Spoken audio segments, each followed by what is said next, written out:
PEC da transição passou com facilidade pelo Senado e segue agora para a Câmara dos Deputados. A próxima semana será de articulações entre a equipe de Lula e os deputados para tentar aprovar a matéria ainda este ano.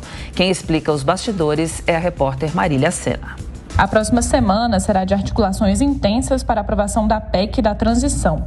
Em entrevista coletiva nesta sexta-feira, o presidente eleito Lula disse estar confiante de que não terá problema na Câmara dos Deputados para aprovar o texto. Esse processo das emendas do orçamento secreto está na Suprema Corte antes das eleições, antes de eu ser presidente da República.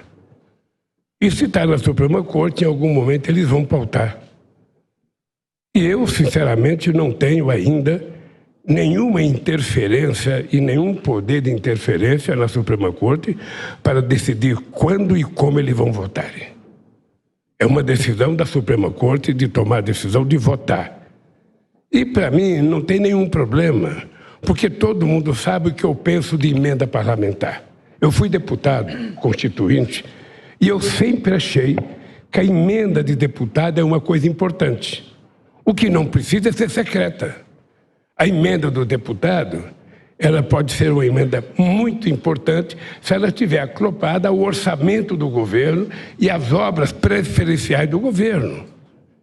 E quem decide liberar a emenda, na verdade, é o Poder Executivo. Todo mundo sabe que eu penso isso, o presidente Lira sabe que eu penso isso, e quero dizer para vocês que se tiver qualquer problema, nós vamos conversar. Eu já conversei 2 vezes com o presidente Lira, já conversei 2 vezes com o presidente Rodrigo Pacheco, e se for preciso conversar 10 vezes, eu conversarei 10 vezes para que a gente possa fazer aquilo que for melhor para o povo brasileiro no começo do nosso governo. Porém, as articulações na Câmara dos Deputados ainda estão travadas. O presidente eleito Lula deve passar o final de semana em Brasília para conversar com deputados. De acordo com pessoas próximas ao presidente da Câmara dos Deputados, Arthur Lira, o deputado estaria descontente com o não cumprimento de um acordo entre ele e o relator da PEC no Senado, o senador Alexandre Silveira. Lira gostaria de ter lido o parecer da PEC antes da votação no Senado.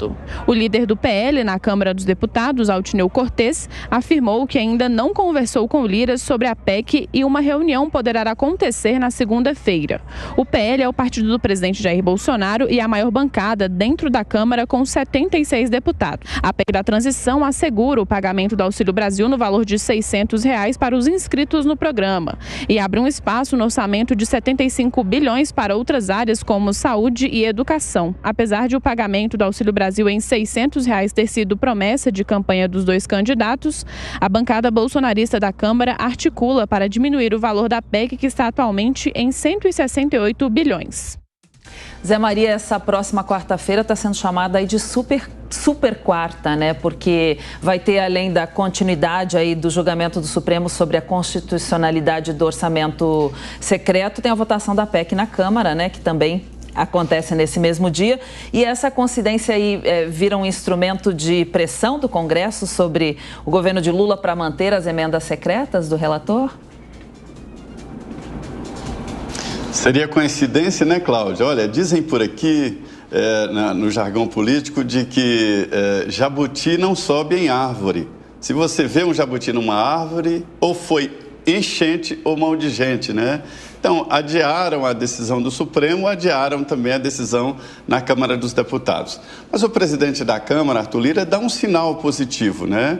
Marcou a votação para a semana que vem e anexou esta proposta de emenda à Constituição a outra que já está adiantada. Isso evita que seja formada uma comissão especial, passar pela Comissão de Constituição e Justiça, que é o trâmite normal de uma emenda à Constituição. Esse instrumento, emenda à Constituição, é tão poderoso que um deputado ou um senador não pode apresentar uma emenda à Constituição. É preciso 171 assinaturas na Câmara para apresentar a emenda à Constituição. É uma prerrogativa dos presidentes da Câmara, Senado ou do presidente da República, né?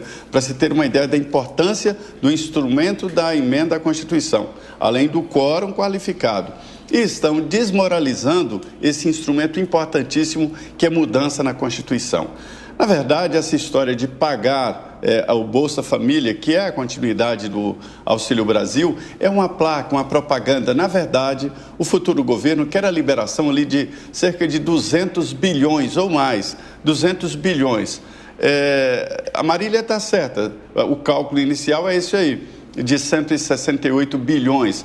Mas com o aumento da arrecadação e a liberação do programa inteiro Bolsa Família do teto de gastos, se consegue ali uma margem de mais de 200 bilhões para investir em vários setores, ou seja, um cheque em branco poderoso para o futuro governo. O que está acontecendo, Cláudio, agora é que o governo novo, cheio de expectativa, e a expectativa de poder é muito importante, está negociando com um Congresso antigo.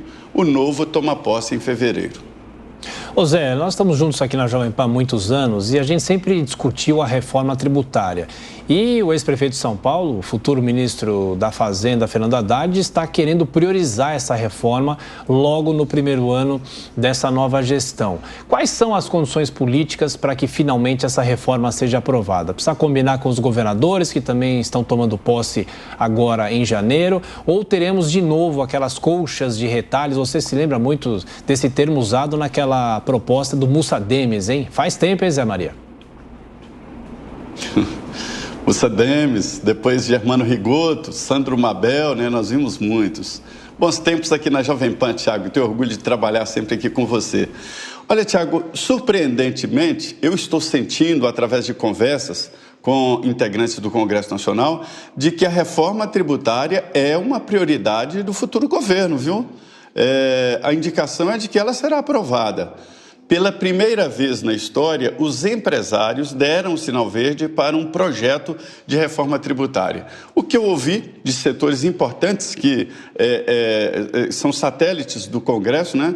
Todo setor econômico tem representantes no Congresso. Tem controle remoto de deputado e tem também os profissionais.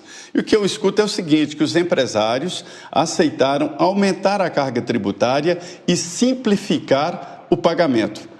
Hoje, para você ter uma ideia, me disse um representante de um grupo importante, não é nem representante de setor, mas de empresa, que tem 300 profissionais, especialistas, para definir o que a empresa deve ou não pagar de impostos. E mesmo assim, está cheio de multas, e multas poderosas, de 300 mil, de 400 mil e até de milhões de multas, mesmo com boa intenção. É difícil de pagar impostos. Então, os empresários estariam dispostos a aumentar um pouco a carga tributária, mas simplificar o pagamento de impostos, né?